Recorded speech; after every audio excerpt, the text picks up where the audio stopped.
Hello guys, it's John Master here doing another Beyblade discussion. This time, I want to talk about Metal Fight Beyblade Explosion, also known as Beyblade Metal Masters, the second season of Metal Fight. The season's weird because it actually kept the hybrid wheel system as its system for the season. We haven't really seen another season do this where we just keep the same exact line as before.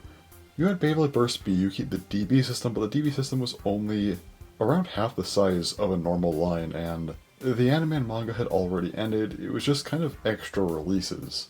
We also seem to be keeping lines around Beyblade X, but we're still getting a new lines, which a lot of the bigger releases are from, so even if BX is still around, things like UX or CX are going to be preferred for bigger releases.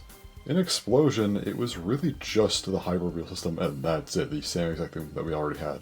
Now, I did make a video a couple of years back where I talked about some of the problems with the first season of Metal Fight and why I wasn't too big on it.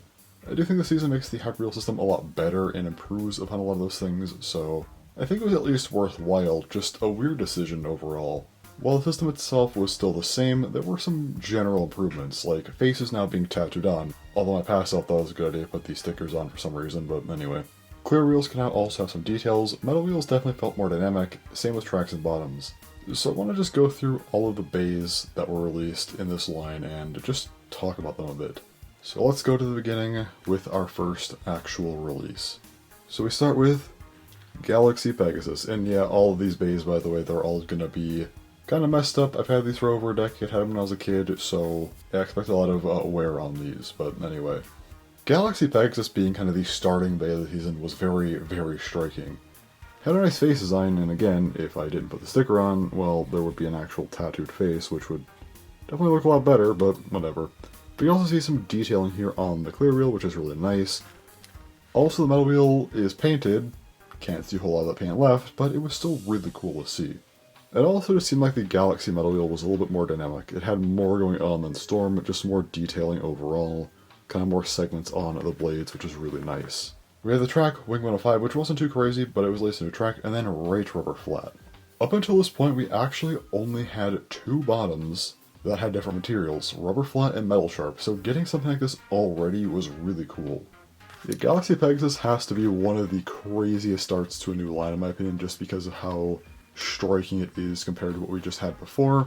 And it was in the same system, which is really crazy, and just shows that Season 1 didn't really do enough with the hybrid wheel system, and now we're actually getting some pretty crazy stuff. At the same time, we also did get another release on the same day, that of course being Ray Unicorno. Not as crazy as Galaxy Pegasus, but still had some stuff going on. Again, you had some of the general improvements of Explosion, but the main thing here was Coat Sharp. Coat Sharp also has rubber, again, another bottom with a different material than just plastic, which is pretty notable. And it even mixes both plastic and rubber, which was really cool for the time. Beyond that, it at least had a new metal wheel, which I feel like we were kind of lacking from Season 1. Yes, we did get a few newer ones later in the line, but most of Metal Fight Season 1 just reused the same 4 metal wheels until late, so we were kind of due for some new stuff. We also kind of had a weird release come out around the same time, that being Mercury Anubis, a kind of rare release, but still, despite not appearing until 4D, this was actually released right at the start of Metal Fight Explosion. Weirdly enough, this bay was actually known about far in advance. I believe it was known about as early as like summer of 09, I want to say, which is early Season 1. Yeah, this bay is weird. Anyway, this is the Legend version of it, not the original, so it's not the exact one that came out in spring of 2010, but close enough. Here we can finally see an actual printed face, which looks really good. You see some detailing here, and of course, painted metal. And this time we actually had more than one color. It was painted black, but you had blue stripes, which is really nice. You also had 85XF. Again, further making these parts more interesting. 85 was the shortest track ever, beating out 90, and Extreme Flat was also pretty notable. Wide Flat was pretty chaotic for the time. You also had things like Rubber Flat and now Right Rubber Flat, but Extreme Flat definitely did give us another pretty extreme bottom, which is nice. It's kind of crazy that these were like our first 3 actual bays to be seen in Explosion.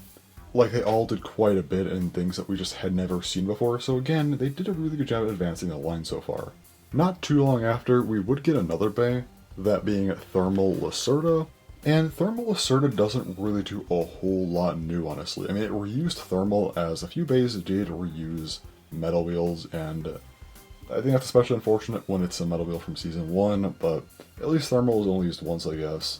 The parts also weren't that interesting. I mean, you had a new track here with Wing Attack 130, which did spin, but we already had ED 145, so it doesn't matter too much.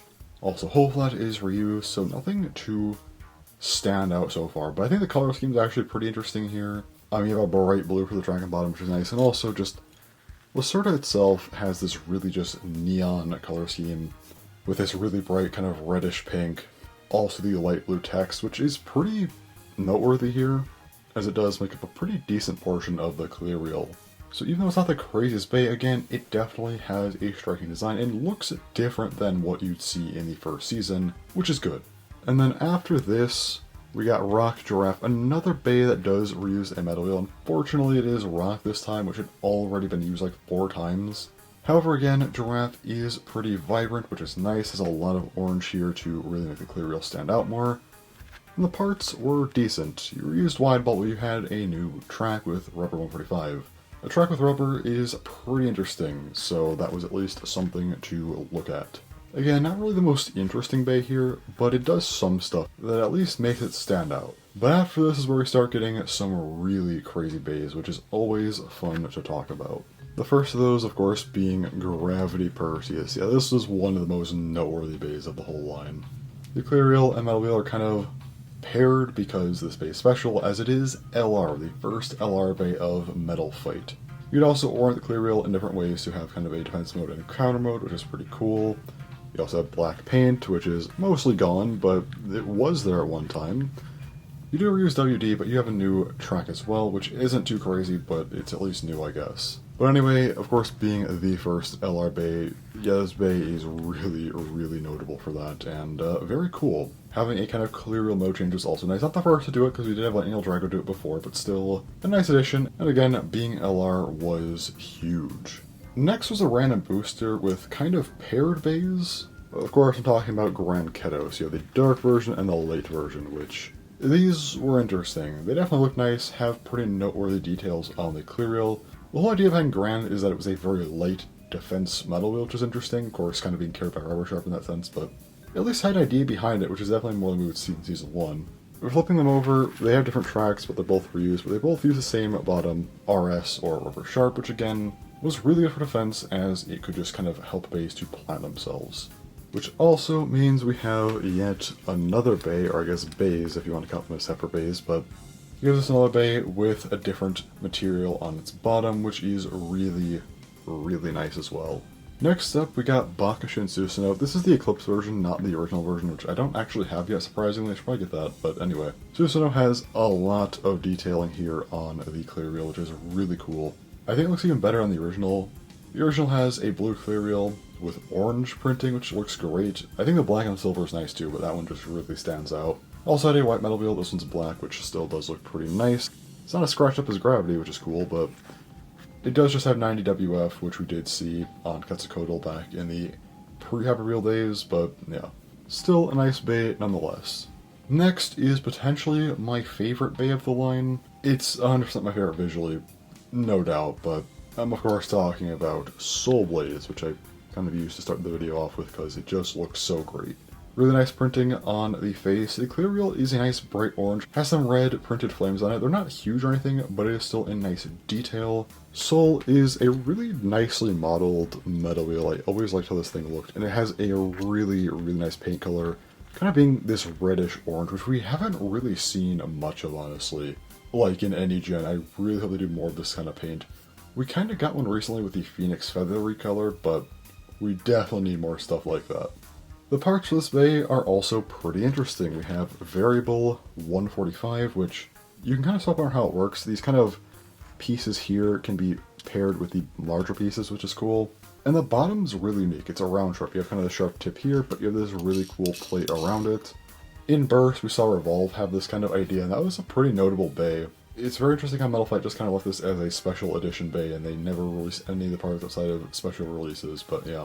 Anyway, yeah, this is just one of my favorite bays of the line. It just looks so, so good.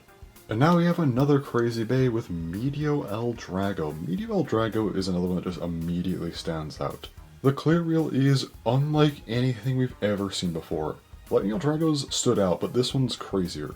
The part itself is actually opaque with pearlescent white plastic, but it also has this red rubber on it. which had kind of a spin steel gimmick, of course. You could align it differently with the medial metal wheel, which was meant for it, to kind of change up how it would work. You could make it more attack-oriented or more absorption-oriented. Also, new parts with left wing 105 and left flat. Nothing too crazy, but still, new parts are always noteworthy. Regardless, rubber on the bay was just a very crazy thing for the time and really cool. I think this bay is a fan favorite for a very, very good reason.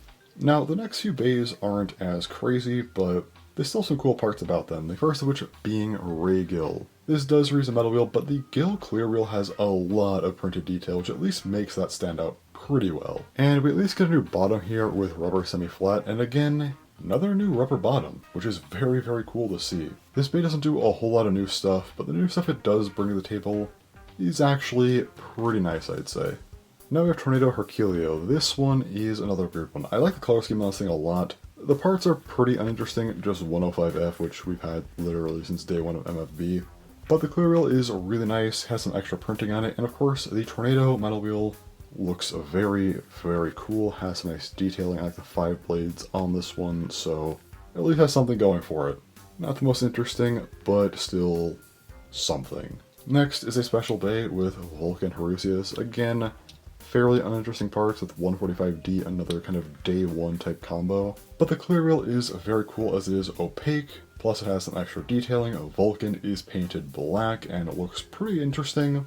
I think this whole sort of part here, this contact point sticking out kind of awkwardly with these parts here, I think it just has a unique idea as a metal wheel, which is cool. And I also just like the theming of this bay overall. It's very, very nice. But after this bay, we actually start to get to some really crazy ones.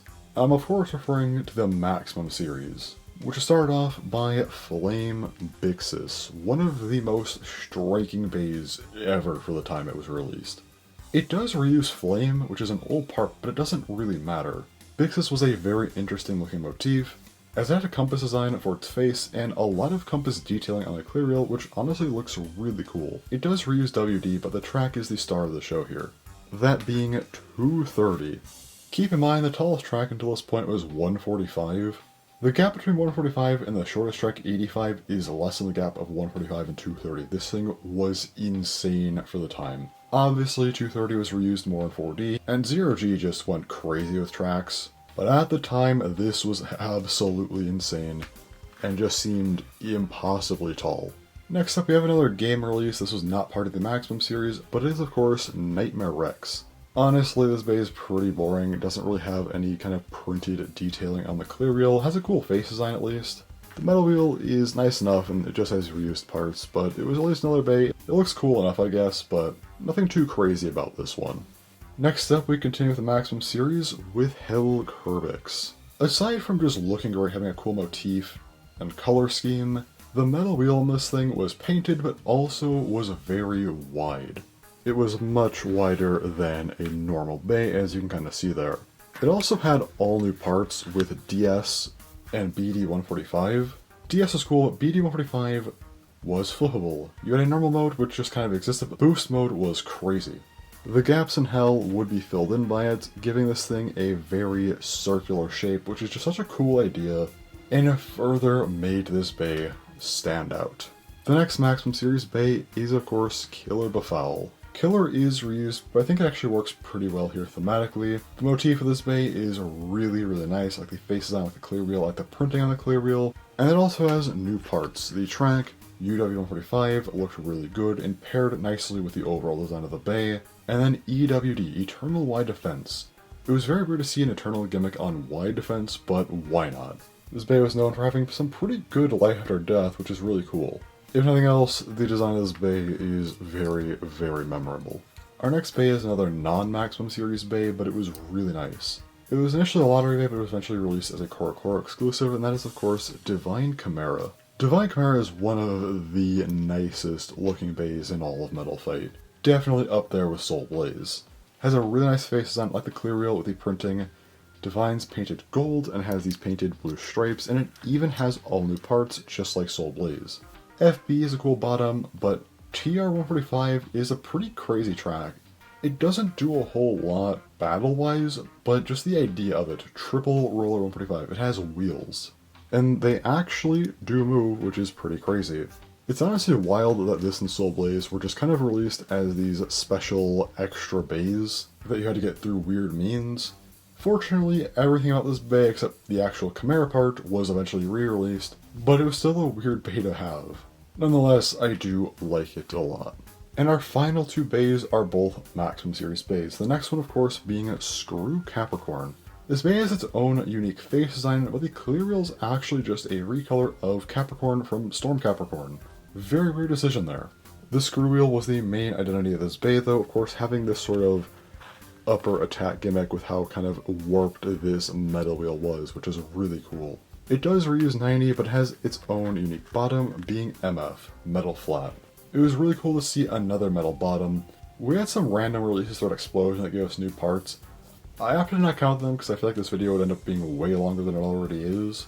But during that we did get things like left rubber flat and metal ball, so this wasn't the first metal bottom since metal sharp, but still, it was a very cool part to actually get. Definitely a weird bay overall though. And finally, Basalt Herogium. This bay had a clock theme which was just really cool. I like the face design, the Roman numerals printed on this thing just look great.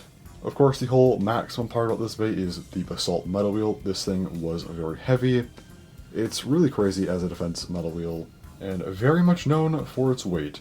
Unfortunately, the parts aren't too interesting, just 145 WD, which we've seen that combo many times before, but still, it's a really cool bay overall. So there you have it. The weird evolution of the hybrid wheel system. Metal Fight Beyblade Explosion was definitely a line that happened. Thinking about a season using a system for a second year in a row nowadays seems kind of crazy, but with how bare bones the first season was, I feel like it was kind of necessary, and I think they really did a good job here at making these bays stand out much more. Each release felt much more impactful. Even when they reused a metal wheel, which was something I always hated, they generally did enough to make the bay worthwhile. There was nothing like Rock Orso, for example, that just had all reused parts and did nothing, except be a new motif. Even bays like Thermal Lacerda or Rock Giraffe still try to do at least something new. While this isn't my favorite season of Metal Fight, it was still really good. That said, my favorite is 4D, and I think a discussion on that is definitely warranted at some point very soon, so stay tuned for that I guess. But for now, that's all to say, so thanks for watching, and bye-bye.